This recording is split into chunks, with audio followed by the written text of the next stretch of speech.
Welcome all, स्वागत आहे सगळ्यांचं. So we are at the ninth lesson of our geography that we called as the agriculture. तर आता आपण 9व्या लेसनमध्ये आहोत, 9व्या पाठाकडे, ज्याचं नाव आहे कृषी. तर कृषी विषयक जे काही कृषी विषयक जे काही आपली माहिती आहे ते आपण गॅदर करू आणि जास्तीत जास्त वाढवण्याबद्दल आपण आता बघणार आहोत. तर बघा, यात ज्या पिक्चर्समध्ये जो आपण बघतो, whenever we just talk with the see this picture, we will see the see. कृषी म्हणजेच काय एक्झॅक्टली? कृषी कृषी म्हणजे आपल्याला बघितलं तर आपल्याला एवढं आठवतं की शेतकरी जमिनीमध्ये बिया पेरतो. और we can say the farmer is planting or farmer is seeding his land, and after the seeding of the land म्हणजे ते बियाणे केल्यानंतर, बी पेरल्यानंतर, सीडिंग म्हणजे काय? बिया. तर बियाणे पेरल्यानंतर, सीडिंग केल्यानंतर ते जमिनीमध्ये काही वेळानंतर म्हणजे वॉटर पोअरिंग झाल्यानंतर, म्हणजे पाण्याचा साठा अवेलेबल करून दिल्यानंतर, पाणी त्याला दिल्यानंतर, ज्याप्रमाणे एखादं झाड आपण कसं उगवतो, की पहिले सर्वप्रथम आपण बी लावतो. त्याला मग पाणी टाकतो. पाणी टाकल्यानंतर काही दिवसानंतर त्याला थोडं उगवल्यानंतर त्याची ग्रोथ अजून चांगली व्हावी म्हणून आपण त्याला खत देतो.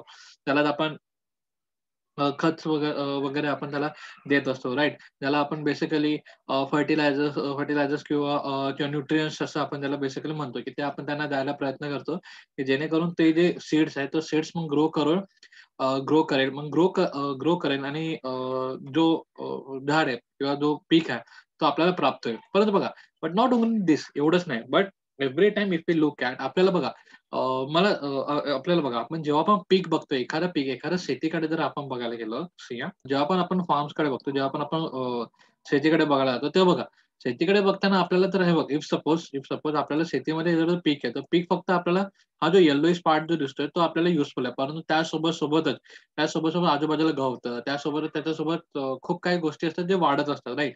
शेतीमध्ये. तर बघा, म्हणजे बोलायचा माझा पॉइंट असा आहे, की I just want to say की whenever we are just seeding और whenever we are doing farm और whenever we are cropping something, म्हणजे जेव्हा पण आपण एखादी गोष्ट पिकवत असतो किंवा काही करत असतो, तर त्याच्यासोबत सुद्धा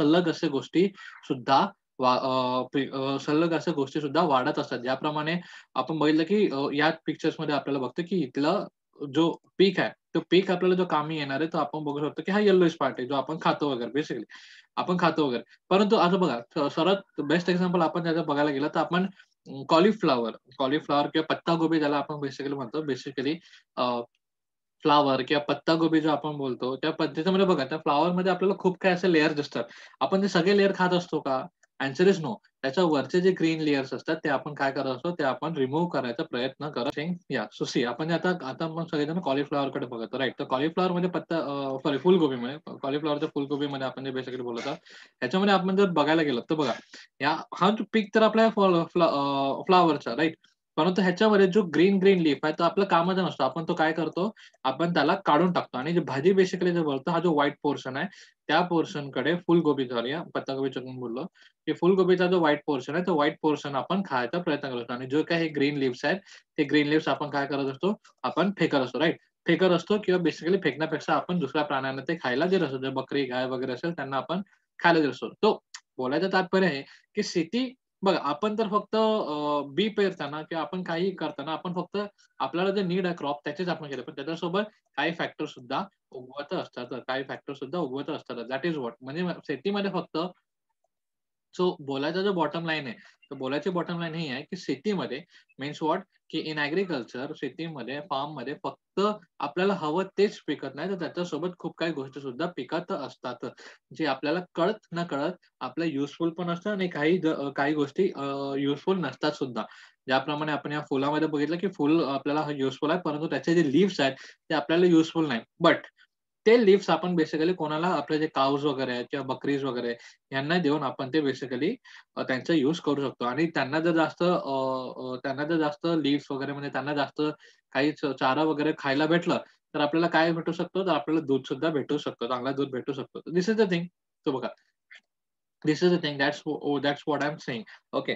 सो लेट्स गो. आता नेक्स्ट आपण या ह्याच्याकडे जाऊया आणि पुढे लेसनकडे जाऊया. Let's go for this. See, in this picture, just so above, we will see the standing crop or plug share, etc. From this, it's become the obvious that it is a farmer's house. A farmer's keeps hens, sheep, goat, cattle. They are also seen in this picture. He got milk, egg, etc. from them. He sells hens, goats to earning money.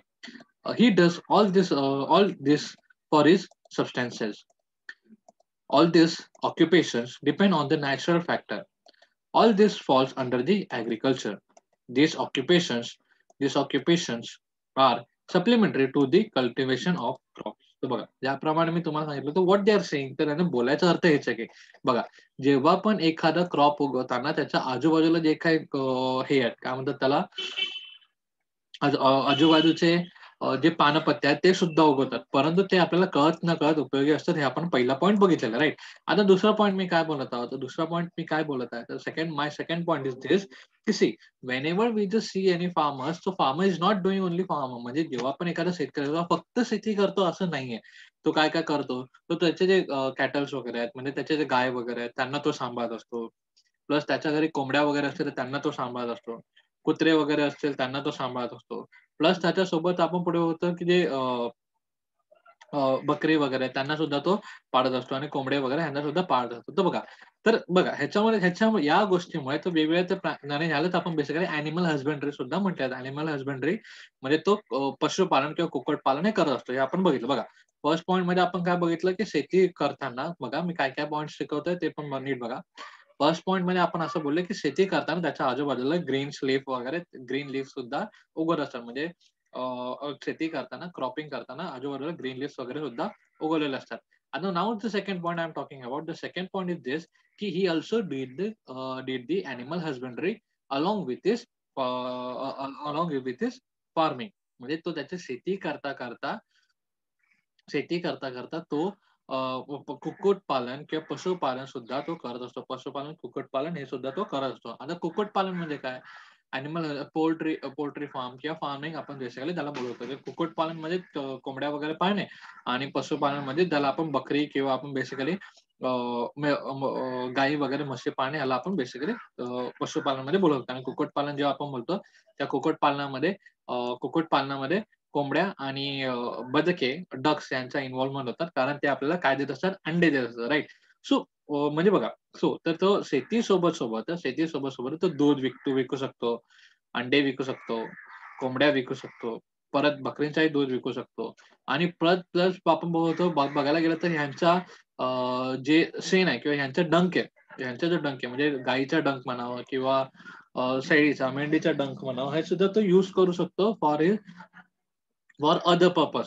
तर त्या वेगवेगळ्या गोवऱ्या वगैरे बनवणं किंवा एक fuel म्हणून सुद्धा त्यांचा युज करताना आपण बघू शकतो. तर दिस इज द थिंग. तर बघा, व्हॉट वी आर सेइंग, तो म्हणजे आपण काय म्हणतो, तर ऍग्रिकल्चर म्हणजे शेती म्हणजे हा फक्त शेती म्हणजे त्याच्यात फक्त जमिनीमध्ये बिया लावून आपल्याला जमिनीमध्ये बिया लावून पिकामध्ये त्याचं रूपांतर करणे किंवा एवढंच नाही, तर त्याच्यासोबत हे सगळे फॅक्टर सुद्धा येतात.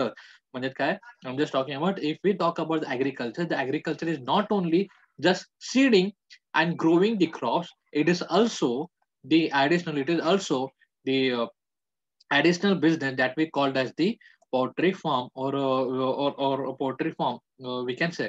म्हणजे मी काय म्हटलेलं की मी काय म्हटलेलं, तर शेती ह्याचा अर्थ फक्त एवढंच नाही की बियाणे पेरून त्याचं ह्याच्यामध्ये रूपांतर करणे, क्रॉप्स मध्ये रूपांतर करणे, बियाणे पेरून त्यांचं पिकामध्ये रूपांतर करणे एवढंच नाही. तर शेतीमध्ये कुक्कुटपालन, पशुपालन, नंतर कुक्कुट विक्री हे सुद्धा गोष्टी येत असतात. तर या सुद्धा गोष्टींचे इन्व्हॉल्वमेंट आपण बघू शकतो. ठीक आहे. So next we will look. आता नेक्स्ट आपलं बघूया. The agriculture has the wide scope for our basic needs of food and clothing. We make the use of plants and animals. Besides the cultivation of different crops, the rearing cattle, sheep, and goats, the maintaining poultry farm, keeping bees, another sericulture, agriculture, or another we can say the orchardry, another pisciculture, pig farming, human farming, etc. are included in the agriculture. म्हणजे बघा, agriculture म्हणजे शेतीमध्ये खूप मोठा scope आहे. शेतीमध्ये खूप मोठा स्कोप आहे. स्कोप म्हणजे काय, त्याची व्याप्ती ही खूप जास्त आहे. त्याची व्याप्ती कोणती, तर त्याच्यामध्ये बघा, फर्स्ट आपल्या त्याच्यामध्ये व्याप्ती काय, तर पहिली व्याप्ती हे आहे की त्याचा आपण बघू शकतो, वी कॅन सी, आपल्याला फूड भेटतं, नंतर कपडे भेटतात, नंतर त्याच्यामध्ये फक्त फूड, कपडे, नंतर कुक्कुटपालन असतात, तर असं नाही. तर म्हणजे बकऱ्यांचं पालन राहतं, म्हणजे कोंबड्या पाळणं राहावे, बदक पाळणे राहावे किंवा शेळ्या मेंढ्या असतील, किंवा आपले गाय, म्हशी, बैल ते तर आहेच. त्याच्यानंतर मच्छीचं फार्मिंग म्हणजे मच्छी सुद्धा पाळली जाते ना. मत्स्यपालन त्याला सुद्धा आपण बोलवतो. मच्छ्या पाळल्या जातात. त्यात फिश फार्मिंग आपण बोलवतो. त्यानंतर आपल्याकडे खूप आहे. बघा ह्याच्यामध्ये कोणते-कोणते दिलेले आहेत बघा. शेतकऱ्यांच्या पिकांच्या बदल उत्पन्नाबरोबर गुरे, शेळ्या, मेंढ्या, कोंबड्या पाळणे. त्याचबरोबर रेशीमचे किडे, नंतर मधमाशांचे पालन, फुलबाग, फळबाग, नंतर मत्स्यपालन, ज्यालाच आपण मत्स्यशेती असं म्हटलेलं आहे. ज्याला आपण फिश फार्मिंग बेसिकली म्हटलेलं आहे. नंतर वसाह पालन, नंतर एमू पालन इत्यादी व्यवसायांचा त्याच्यामध्ये समावेश होत असतो. तर see what they are saying the agriculture is not only ज्याप्रमाणे मी तुम्हाला बोललो होतो, की agriculture is not just only the seeding and cropping म्हणजे ते फक्त फूड फूड जनरेट करणंच नाही, तर त्याच्यासोबत आपल्याला क्लोथिंगसाठी म्हणजे काय क्लोथिंगसाठी काही प्लांट्स अँड एनिमल्सचा यूज करणे. मग आपल्याला माहिती आहे जो कपडा असतो रेशीमच्या किड्यापासून आपल्याला रेशीमचा कपडा मिळत असतो किंवा मेंढ्यांपासून आपल्याला काही क्लॉथ्स वगैरे धागे वगैरे बनवण्यासाठी आपल्याला हेल्प होतात. तर हे सगळे जे गोष्टी आहेत, हे सगळ्या गोष्टी आपण बघू शकतो. तर this is also included in the agriculture.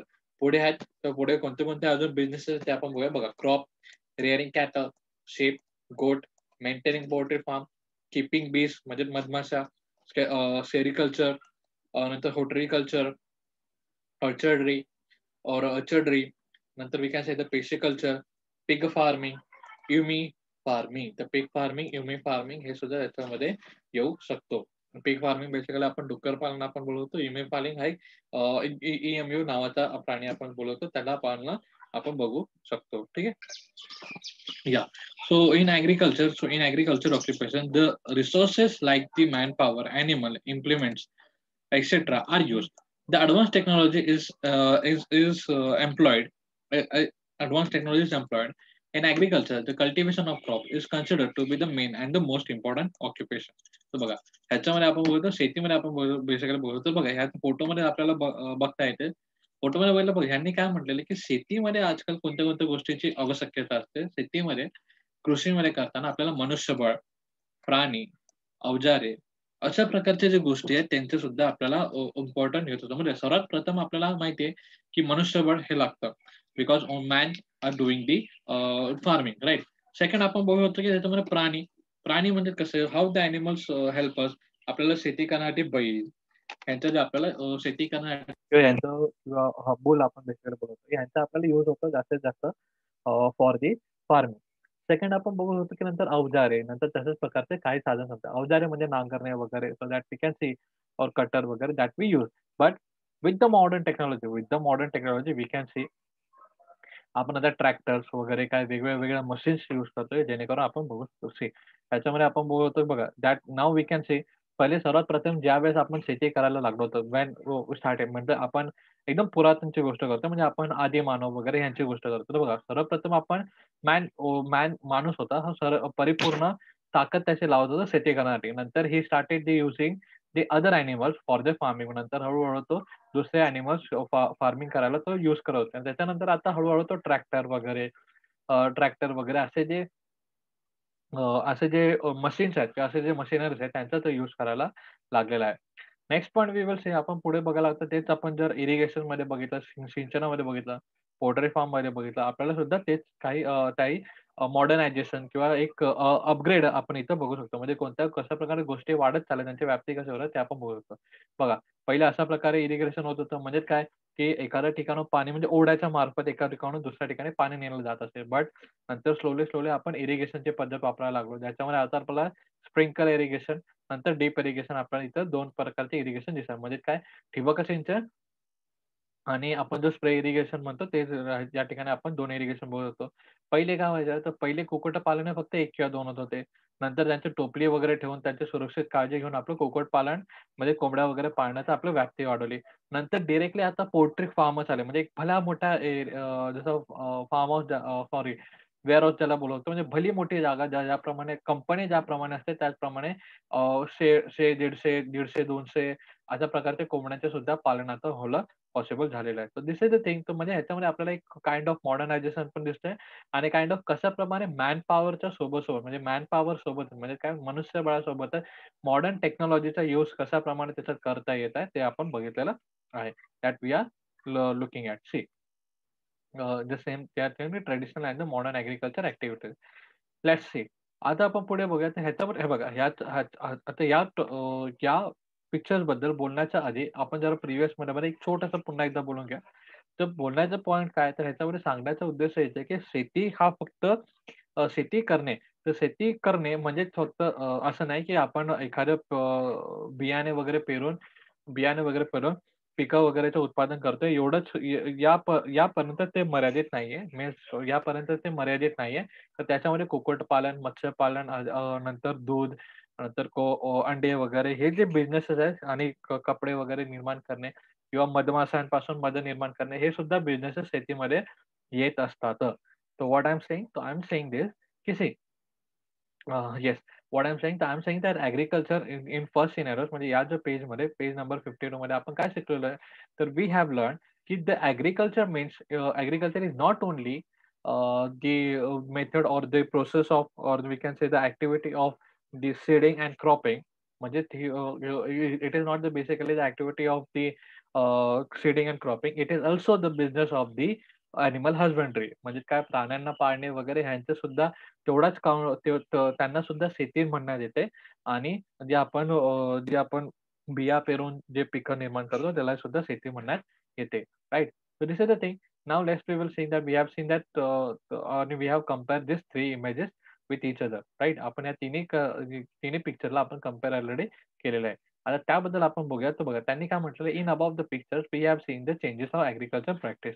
म्हणजे एग्रीकल्चर प्रॅक्टिस करण्यासाठी आपल्याला वेगवेगळ्या गोष्टी आता चेंजेस होतात. ज्याप्रमाणे first we use the man power a lot. Then slowly we started using the animal power and now we are using the modern technology. म्हणजेच काय की सर्वात प्रथम आपण आपलं स्वतःचं मनुष्यबळ तिथे वापरत होतो. नंतर हळू बघताना आपण बघितलं की त्याच्यामध्ये मनुष्यबळ तर नाही तर म्हणजे मनुष्यबळाच्या सोबत प्राणीबळ सुद्धा वापरायला लागलं. परंतु जर आता आपण बघायला गेलो तर मनुष्यबळ, प्राणीबळ यांचा वापर हळू कमी करून आपण मॉडर्न टेक्नॉलॉजीजकडे जास्तीत जास्त जाण्याचा प्रयत्न करतो आणि जास्तीत जास्त जात सुद्धा. That we have seen. एवढं सगळं आपण बघितलेलं आहे. तर बघा इन द पास्ट आणि ह्याच बद्दलचं त्यांनी एक्सप्लेनेशन इथे आपल्याला दिलेलं आहे.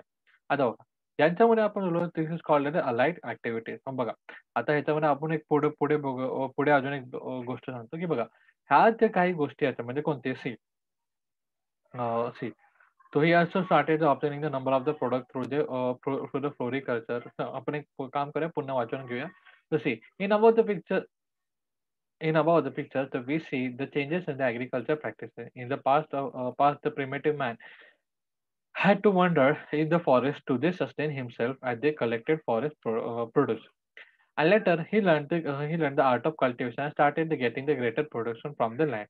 Therefore, this he could provide it for the whole year near for the food grain.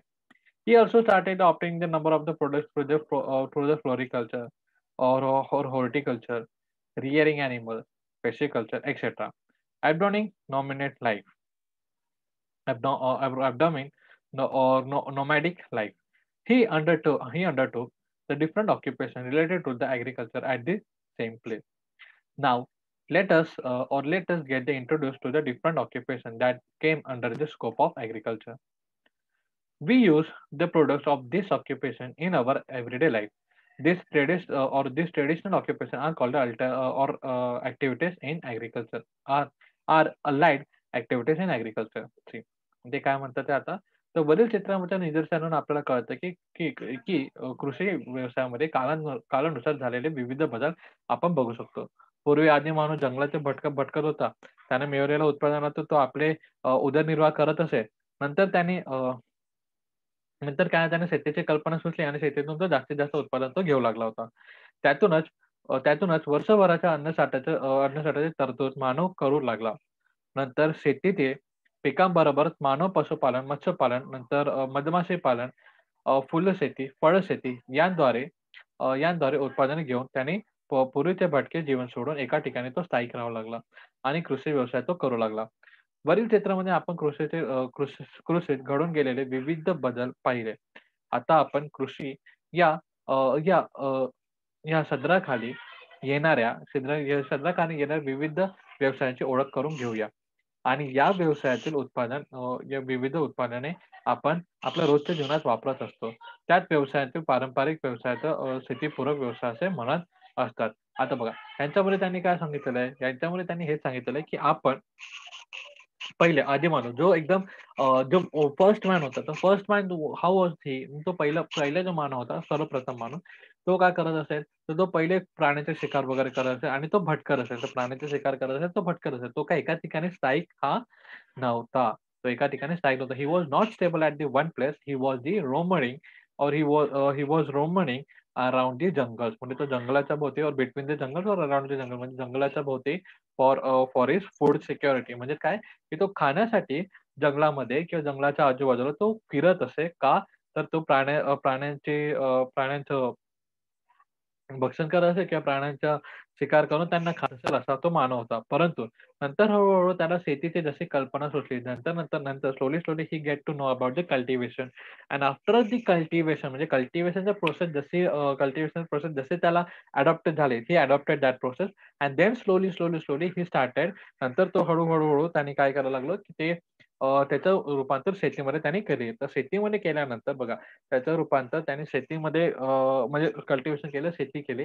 नंतर हळू त्याला शेतीमध्ये ज्ञान झालं. मग शेतीमध्ये त्याने काय केलं, अपग्रेडेशन केलं. अपग्रेडेशन केलं म्हणजे कसं, की त्याने प्राण्यांचा उपयोग करायला लागला. नंतर तो मॉडर्न प्राण्यांचा उपयोग करायला लागला. तर ह्या ज्या प्रोसेसमध्ये तो एकाच ठिकाणी काही काळासाठी का होईना, वर्षभरासाठी का होईना, परंतु तो एका ठिकाणी स्थायिक झाला. परंतु नंतर जसं-जसं प्राण्यांचे आपण बोलतो प्राण्यांचा हस्तक्षेप वाढला किंवा प्राण्यांचं पार्टिसिपेशन वाढलं आणि त्याच्यानंतर जर आपण बघितलं प्राण्यांचं पार्टिसिपेशन वाढल्यानंतर त्याचे जे प्रोडक्शन होतं म्हणजे त्यांनी जे काही उत्पादन घेतलंय ते तर साठवायचे सुद्धा टेक्निक त्याच्याकडे जास्त झाले. साठवण्याचे टेक्निक सुद्धा त्याच्याकडे जास्त झाले. And by the process of this and because of the process of this he get or he stable at the one place आणि तो एकाच ठिकाणी तो राहायला सुद्धा लागला. राइट. आणि ह्याच्यात पुढचा सिनारिओस आपण बघूया. ह्याच्यानंतर तो हळू-हळू दुसऱ्या-दुसऱ्या ॲक्टिव्हिटीज करायला लागला.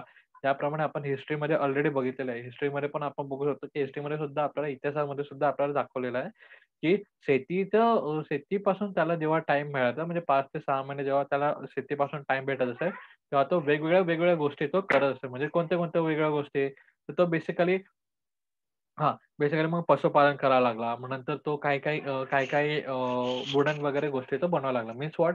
की त्याने हळू ऑक्युपेशनला म्हणजे शेती रिलेटेड म्हणजे शेतीच्या सोबतच दुसरे ऑक्युपेशन सुद्धा अडॉप्ट केले.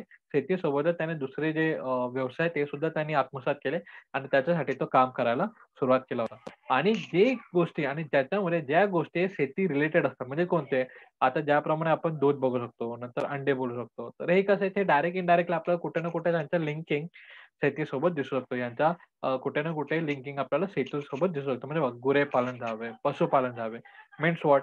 की द डेअरी फार्मिंग झालं किंवा animal husbandry, dairy farming, the soft getting and the poultry farming झालं किंवा आपण ह्यांचं बेसिकली बोलवतो बघा. ह्याच्यामध्ये आपल्याला ग्रीन हाऊस फार्मिंग म्हणजे त्याच्यामध्ये बेसिकली आपण फुल्स वगैरे फुल यांची फुल म्हणजे कोणते आता स्ट्रॉबेरी वगैरे असे जे फ्रुट्स आहेत त्यांची फार्मिंग वगैरे. तर हे सगळे ह्यांची जी फार्मिंग तो बेसिकली करायला लागला आणि त्याच्याच नंतर हळू आपण त्याला काय म्हणायला लागलो that we called as the शेतीपूरक व्यवसाय त्यांना व्यवसायांना आणि ह्याचे जे बिझनेसेस असतात त्यांना आपण शेतीपूरक व्यवसाय म्हणजेच काय we call them as the allied businesses or allied businesses of the agriculture we called it. म्हणजे त्याला आपण काय शेतीपूरक किंवा allied give me a moment. Yes. The allied activities आपण त्याला म्हणायला लागलो. अलाइड ॲक्टिव्हिटी म्हणजे काय, की शेती करता म्हणजे बघा, शेती करता तर शेतीमध्ये येणारा जो गवत आहे तो कापून तो गुरांना देत असेल आणि गुरांपासून मिळणारं दूध तो विकत असेल किंवा स्वतःसाठी प्राप्त करून असेल. सेम गोज फॉर धिस जेवढे धान्य त्याचे उरलेले असेल, ते उरलेलं धान्य तो कोंबड्या वगैरेंना देत असेल. त्याच्यापासून अंड्यांचे उत्पादन करून घेऊन तो अंड विकत असेल. Same goes for same goes for अजून एक गोष्ट, की जेव्हा ते गवतं वगैरे तो देत असेल गाय-गुरांना आणि त्यांच्यापासून येणारं दूध असेल किंवा त्यांच्या शेळींना देत असेल, शेळीपासून मिळणारा जो लोकर आहे किंवा त्यांच्यापासून येणारा जो काऊ डंक आहे, त्या काऊ डंकचा सुद्धा तो इस्तेमाल फ्यूल म्हणून करत असेल. तर मग बघा, तर बेसिकली बघा ह्याच्यामध्ये एकच फक्त शेतीला कनेक्टिंग असलेले आपल्याला कितीतरी बिझनेस आपल्याला इथच्या इथे भेटलेले आहे. बघा आपण त्याच्याकडे पुन्हा एकदा बघूया. If you talk about the farming, if you talk about the farming, इथं मी एफ लिहितो. एफ म्हणजे आपण शेती करतो. बघा शेतीमध्ये काय होतंय, तर आपण बघतो गवत वगैरे हे सुद्धा उगवतात, राइट? आता त्याच्यामधले काही गवत वगैरे असेल किंवा उरलेले जे धान्य वगैरे असेल किंवा भाजीपाला असेल, तर आपण काय करतो गुरा वगैरे यांना देत असतो. गुर वगैरे, काऊ वगैरे यांना आपण देत असतो. गाव किंवा बैल्स वगैरे, बफेलोज वगैरे ह्यांना आपण देत असतो. म्हणजे काय गाय, बैल आणि शेळी, मेंढी किंवा आपण म्हस म्हणूया, तर म्हशी यांना तर आपण देत असतो आणि त्यांच्यापासून हे जे काही मिळणारं जो दूध आहे, त्या दुधाचा आपण स्वतःसाठी यूज करू शकतो किंवा मिल्क म्हणजे दुधाचा आपण स्वतःसाठी यूज करून त्याची विक्री सुद्धा करत असतो. म्हणजे जेणेकरून काय होणार आपल्याला पैसे भेटणार आणि प्लस ज्या फार्मिंगच्या त्या फार्मिंगमधून येणारे जे क्रॉप्स आहेत किंवा जे त्याच्यामधून येणारे जे क्रॉपचे जे काही धान्य असते, फूड ग्रेन्स असतील, तर ते फूड ग्रेन्स किंवा धान्य वगैरे असतील, तर ते धान्य आपण काय करू शकतो, हेन म्हणजेच म्हणजेच आपल्या कोंबड्या यांना देऊन कोंबडे किंवा आपण कोंबड्या यांना देऊन बेसिकली कोणाला देऊ शकतो? हां, कोंबड्या वगैरे यांना देऊन त्यांच्यापासून एग निर्माण करू शकतो. एग म्हणजे काय अंडे आपण त्यांच्याकडून प्राप्त करू शकतो. त्याच्यानंतर पुन्हा आपण बोलतो काऊपासून मिळणारा जो फ्युअल आहे, तो काऊपासून मिळणारा जो जो काही शेण आहे म्हणजे डंक आहे त्यांचा, काऊ डंक आहे. त्याचा आपण यूज फ्युअल म्हणून करू शकतो. ओके. तो फ्युअल म्हणून त्याचा आपण यूज करू शकतो. प्लस त्यांच्यासोबत जर काऊसोबत जर शेळी, मेंढी असतील, तर मेंढी यांचा आपण एक लोकर म्हणून त्यांचा म्हणजे एक क्लॉथिंग म्हणून त्यांचा आपण यूज करू शकतो. So this is the thing. तर अशाप्रमाणे बघा, ह्याच्यामध्ये आपण बघा 1, 2, 3, 4, 5 6 आणि मिल्कचं आपण पुन्हा एकदा काही डेअरी म्हणजे त्याचं बटर वगैरे बनवणं. तर हे जे काही म्हणजे डेअरी प्रॉडक्ट्स बेसिकली आपण त्याला बोलू शकतो. तर दिस इज व्हॉट 1, 2, 3, 4, 5, 6, 7. तर हे बघा, तर नाही ना बोलता फार्मिंगवरती आपण 7 रिलेटेड बिझनेसेस आपण करू शकतो. म्हणजे त्याला कनेक्टिव्हली आपण 7 बिझनेसेस हे करू शकतो आणि ह्याच्यात पुढे अजून असे काही बिझनेस आहेत ज्यांचा आपण नक्कीच वापर करू शकतो. बरं तरी मी याच्यामध्ये हेन म्हणजे मी डक इन्व्हॉल्व केलेलं नाहीये. म्हणजे खूप अशा गोष्टी जे मी इन्व्हॉल्व केलेल्या नाही. बट स्टिल आपण त्यांच्यापासून बघा फक्त फार्मिंगवर फक्त म्हणजे शेतीवरती आपण 7 प्रकारचे नवीन-नवीन बिझनेस उत्पादन करून 7 प्रकारच्या नवीन-नवीन गोष्टी निर्माण करून किंवा त्याला अलाइड असलेल्या गोष्टी आपण त्यांचा बिझनेस करून आपण सिम्पली बोलू तर आपण पैसा मिळवू शकतो किंवा आपण त्यांचा फायदा आपल्या स्वतःसाठी खूप जास्त करू शकतो. म्हणजे बघा, शेती हा एक असा व्यवसाय आहे, की त्याच्या कनेक्टेड असलेले त्याच्यावरती डिपेंड असलेले खूप अशा गोष्टी आपण बघू शकतो. म्हणजे बघा, शेती केली तर शेतीमध्ये आपण हेन बघू शकतो, काऊ बघू शकतो, त्यांचं फ्युअल आपण बघू शकतो. फ्युअल म्हणजे कोणतं? तर आपण एक फ्युअल म्हणजे कोणतं फ्युअल? आपण त्याचा आपण गोबर गॅस याच्या कॉन्टेक्स्टमध्ये मी फ्युअल म्हणून पकडतोय. आणि त्याच गोबर गॅसचा आपण इंधन म्हणजे फ्युअल म्हणजे कसं आपण ज्याप्रमाणे घरी एल-पी-जी गॅस किंवा सिलिंडरचा आपण वापर करत असतो, त्याचप्रमाणे आपण यांचा सुद्धा वापर करू शकतो. तर बघा, धिस इज द थिंग. बघा 7 फॅक्टर्स ते पण एक बेसिक मी म्हटलं, ते पण बेसिक म्हटलं. त्याच्यासाठी जास्त खर्च असेल असं पण नाही. आपण 7 हे जे न्यू बिझनेसेस आपण शेतीसोबत करू शकतो. So this is the thing. तर बाकीचे काही अल्टरनेट जे काही बिझनेस आहेत ते आपण बघणार आहोत नेक्स्ट सेशनमध्ये. I hope you guys understand this thing. बघा या लेसनचा मोटिव्ह व्हायचा आहे, की या लेसनचा मोटिव्ह व्हायचा आहे, पाठाचा या पाठामागे हाच एक हेतू आहे, की शेतीला किती महत्त्व आहे आणि शेती हा किती इम्पोर्टंट आहे ह्याचं महत्त्व आपल्या सगळ्यांना कळलं पाहिजे. बघा, फार्मिंगवरती बघा आपण फक्त फार्मिंग करत आहोत, परंतु फार्मिंग सोबत-सोबत आपण 7 न्यू बिझनेस सुद्धा करू शकतो. फक्त फार्मिंग करताना आपण 7 न्यू बिझनेस करू शकतो. ते पण आपण निःशुल्क किंवा कमी खर्चात आपण बोललो तरी सुद्धा चालेल. आणि बघा कारण फार्मिंगमध्ये जे काही गवत वगैरे देतात तेच आपल्याला ह्यांना द्यायचं आहे. ज्याला आपण चारा बेसिकली म्हणतोय, काऊ वगैरे यांना. त्याच्यातून काही धान्य असते ते धान्य आपल्याला थोडेसे धान्य आपल्याला ह्यांना द्यावे लागतात. कोणाला आपण बोलवतो हेन वगैरे. परंतु या फक्त आपल्याला फीडिंग या दोघांना करायचं आहे. पण त्यांच्यापासून होणारे जे काही आपल्याला फायदे आहेत, ते आपल्याला खूप जास्त आहेत. So this is the thing. So keep this in mind. Keep in his mind की farming is the great business. तर farming is the great business. आपण जर केलं, व्यवस्थित केलं, तर फार्मिंग हा खूप चांगला बिझनेस आहे. खूप चांगला एक धंदा आपण बोलतो, खूप चांगलं एक काम आहे म्हणतो, जेणेकरून आपल्या देशाला तर फायदा होणारच होणार आहे. परंतु आपल्या सगळ्यांना आपल्या जे फूडची शॉर्टेज वगैरे आहे किंवा मिल्कची शॉर्टेज वगैरे हे सुद्धा म्हणजे म्हणजे काय जेवणाची कमतरता, धान्याची कमतरता हे सुद्धा प्रश्न सुटूच शकतील आणि सुटणारच. परंतु आपल्याला सगळ्यांना फार्मिंगवरती जास्तीत जास्त फोकस केलेला पाहिजे. ठीक आहे. I hope you guys are understanding this thing. If you have any doubt you guys can ask, तुम्ही विचारू शकता. तुम्हाला काही डाउट असेल तर तुम्ही विचारू शकता. आणि please do read this lesson. आपण नेक्स्ट सेशनमध्ये ह्याच्या पुढच्या सिनारिओज बोलणार आहोत. ठीक आहे? या. या. So let's stop here for today. We'll see you in the next lecture.